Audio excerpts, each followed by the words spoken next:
नमस्कार दोस्तों, काशी उत्सव में आप सभी का स्वागत है। धीरे धीरे हमारा ये चैनल जो है काशी उत्सव अपने मित्रों का प्रचार सभी लोग इसको सब्सक्राइब कर रहे हैं, देख रहे हैं हमारे इस चैनल को।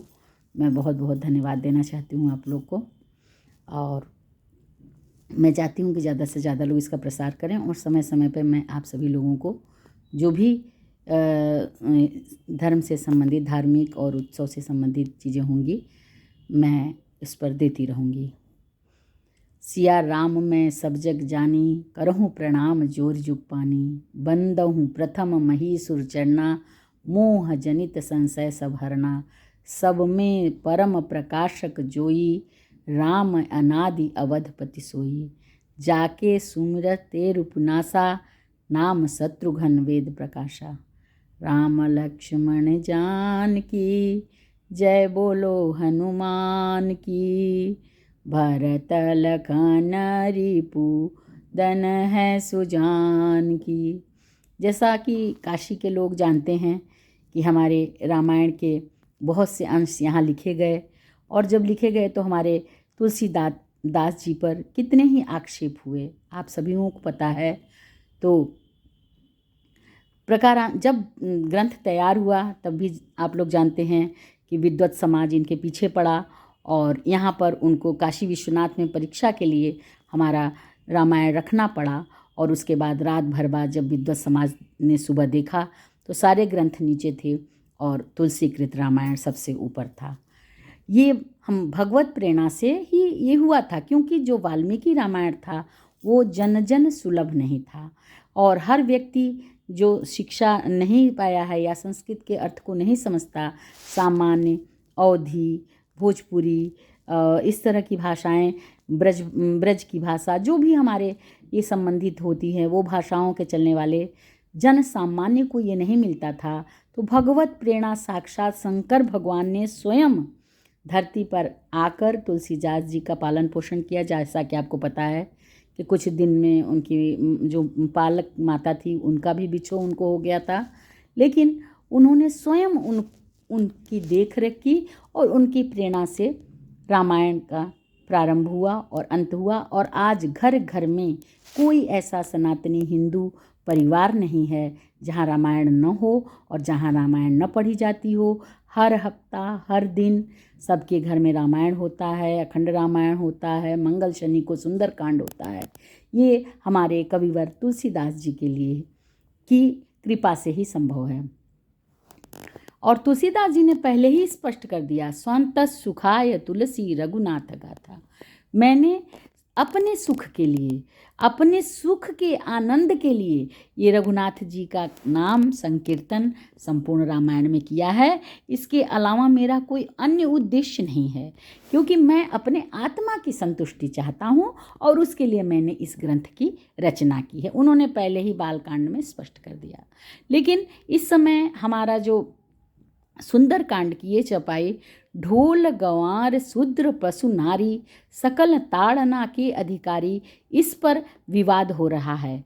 तो आप सभी को ये बताना जरूरी होगा कि ताड़ना शब्द का अर्थ टैकल करना, मतलब जो चीज़ें सेंसिटिव होती हैं उनको टैकल अच्छे से किया जाता है। जैसे कि हम कांच का कोई बाउल या कोई गुलदस्ता लेते हैं तो कहते हैं भाई इसकी टैकल ठीक से करना, क्योंकि ये बड़ा नाजुक है, बड़ा सेंसिटिव है। अगर जैसे हाथ से फिसल के गिरा तो वो धरती पर चकनाचूर हो जाएगा। तो ढोल गंवार शूद्र पशु नारी के लिए हमारे इस समय हमको कोई भी, गीता में श्री कृष्ण भगवान ने कहा, जैसा कि आप जान सकते हैं कि गीता का वर्ष कब वो शुरू हुआ था, महाभारत का युद्ध। और उस समय गीता में जब अर्जुन को उपदेश दे रहे थे भगवान, उन्होंने जब अपना बृहद रूप दिखाया, मुंह खोला, तो अर्जुन ने देखा कि कितने कृष्ण, कितने अर्जुन, कितने वेद, उपनिषद, सारी चीज़ें खुद भगवान के अंदर समाहित है। पूरा ब्रह्मांड, पूरे युग, सभी कुछ उनको उसमें दिखाई पड़ा। उन्होंने कहा कि मैं ही सृष्टि का कर्ता धर्ता, मैं ही सृष्टि को बनाने वाला और मैं ही इसका संचालन करने वाला हूँ।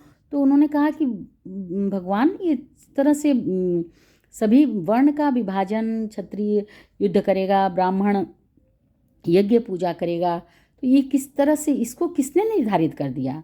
कृष्ण भगवान ने कहा, चतुर्वर्ण मया सृष्टि गुण कर्म विभाग सा। गुण और कर्म के आधार पर मैंने 4 वर्णों की सृष्टि की। जो जिस कर्म में माहिर था उस वृत्ति में उसको लगाया गया। जैसे कि आदमी जो नहीं चाहता, जिसका एक सेवा भाव होता है, उस भाव पर व्यक्ति है। जैसे कि अगर हमारा सबसे पसंद गुण है कि मैं अच्छा खाना बनाऊं, तो मैं खाना बनाना चाहती हूं, मैं खाना में आलस्य नहीं करूं, और भी किसी काम में आलस्य हो जाता है।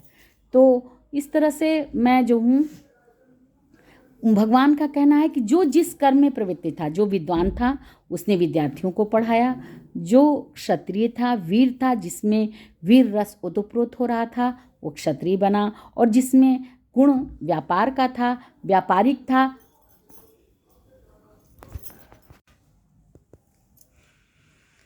तो इस तरह से गुण और कर्म के आधार पर जाति का विभाजन हुआ। उसमें जो जिस प्रवृत्ति में था उसमें वो लीन हुआ, उसको आनंद आने लगा। जिसको जो व्यक्ति सेवा भाव वाला था वो सेवा करने लगा।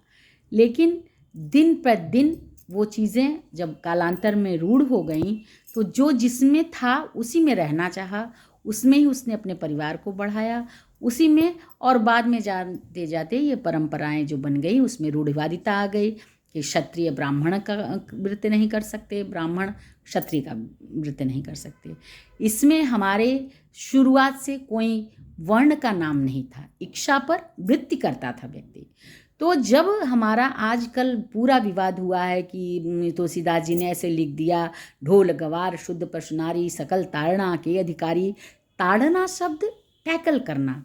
तो ढोल जो है, अगर आपको बजाना आता है तभी आप बजा सकते हैं, नहीं बजाना आता तो आप ढोल को नहीं बजा सकते हैं। तो कहने का मतलब कि ढोल को टैकल करना, अच्छे से संभाल के रखना, बजाना। अगर आप ढोल को ऐसे फेंक देते हैं तो उसमें कीड़े लग जाएंगे, उनके चमड़े खराब हो जाएंगे। तुलसीदास जी ने जो भी कहा वो हमारे हर जीवन की एक एक चीज़ पर उतरता है। जीवन हमारा जिस ढंग से चलना चाहिए या जिस ढंग से चल रहा है, उनकी एक एक चौपाई इस चीज़ को समर्थित करती है। गंवार का मतलब क्या है कि जो व्यक्ति शिक्षा से कम पढ़ा लिखा हो, उसको सामाजिक ज्ञान कम हो, और समाज में जैसे बड़े शिक्षित विद्वान व्यक्ति हैं उतनी बुद्धि उसकी विकसित नहीं हुई है, उसको उसके मन में एक कोमल भाव है, तो जिस भाव में वो है आप उसी भाव से उसको समझाएंगे कि ये बात, इस चीज़ ऐसे होती है। उसे अगर आप अपने अनुशात्मक ढंग से, अपने विद्वता के ढंग से, अपने शब्द की गुणार्थ के ढंग से अगर गंवार व्यक्ति को समझाना चाहेंगे तो नहीं समझ में आएगी उसको बातें, क्योंकि वो सिंपल स्वभाव का है, जिस प्रवृत्ति में चल रहा है। तो ढोल और गंवार और शूद्र, मतलब जो शूद्र व्यक्ति, वो तो ये शूद्र शब्द बाद में लोगों के लिए एक सम्मान का विषय बना और शुद्ध कहा नहीं गया, बाद में उसको हरिजन का नाम दिया गया, मतलब भगवान के प्राणी, तमाम चीज़ें बाद में आई, ये शुरू में नहीं था। जो व्यक्ति सेवा भाव रखता था, अब सोचिए कि कोई बैठ के ब्राह्मण शिक्षा दे रहा है, क्षत्रिय देश की सुरक्षा कर रहा है, व्यापारी धन के लिए, हर घर के लिए, पूरे समाज के लिए खाने पीने पहनने के साधन मुहैया करा रहा है, और एक वर्ग है जो कि सबकी सेवा में लगा हुआ है। भाई समाज में वृद्ध भी हैं, अशक्त भी हैं, नहीं काम करने वाले हैं, रोगी हैं, किसी व्याधि से ग्रसित हैं। तो अगर एक वर्ग सेवा नहीं करेगा तो इनका काम कैसे चलेगा? जैसे कि कोई के बच्चे बाहर चले गए, परदेश में बच गए, माता पिता वृद्ध हैं, तो वो सेवा करने का भाव वाला व्यक्ति कितना महान होता है, हम उसको अपने से श्रेष्ठ, हम अपनी ज़िंदगी में उसको मानते हैं कि मेरे पास इतना धैर्य नहीं है, मेरे पास इतना नहीं है। लेकिन जो सेवक होता है वो पूरे धैर्य के साथ उस अपने पद का निर्वहन करता है। तो उसके लिए भी टैकल शब्द, उसको ताड़ना का मतलब टैकल करना, उसको आप जितना प्यार से, जितना उत्साहित करके काम कराएंगे उतना ही वो करेगा। तो कहने का मतलब है कि लोग न वेद पढ़ें, न उपनिषद पढ़ें, न हमारे अरण्यक पढ़े, न हमारे तमाम धर्म ग्रंथों का किसी का वो लोग अध्ययन नहीं करते हैं। बस अगर ये विवाद करना है तो विवाद करने के लिए वो एक विषय पकड़ लेते हैं। लेकिन काशी में शुरू से ही महिलाएं विद्वान रही, पुरुष विद्वान रहे, शास्त्रार्थ होता रहा। जब मंडन मिश्र को शंकराचार्य ने हराया और हारने की कगार पे पहुंच गए तो उन्होंने कहा कि अब मेरी पत्नी आपसे शास्त्रार्थ करेगी, और उन्होंने शास्त्रार्थ किया और शास्त्रार्थ में शंकराचार्य को हराया। तो शंकराचार्य को अपना शरीर रखकर गृहस्थ जीवन में प्रवेश करना पड़ा, जानने के लिए कि गृहस्थ जीवन की वैल्यू क्या है। तो इसलिए समाज में हमेशा से भ्रांतियाँ फैलती रहती हैं, लेकिन हम लोगों को सजग रहना है, जानना है। और हम कहते हैं कि सबको अपने कुछ समय स्वाध्याय में लगाना चाहिए और जानने की कोशिश करनी चाहिए कि जो बाबा तुलसीदास जी ने एक ग्रंथ लिख दिया उसमें सारी चीज़ें मूलभूत क्या हैं। मैं समय समय पर ये भी आपको अपने काशी उत्सव में बताती चलूँगी। सबके भरत चरित्र के बारे में, हनुमान चरित्र के बारे में मैं इसका गाथा करूँगी। धन्यवाद।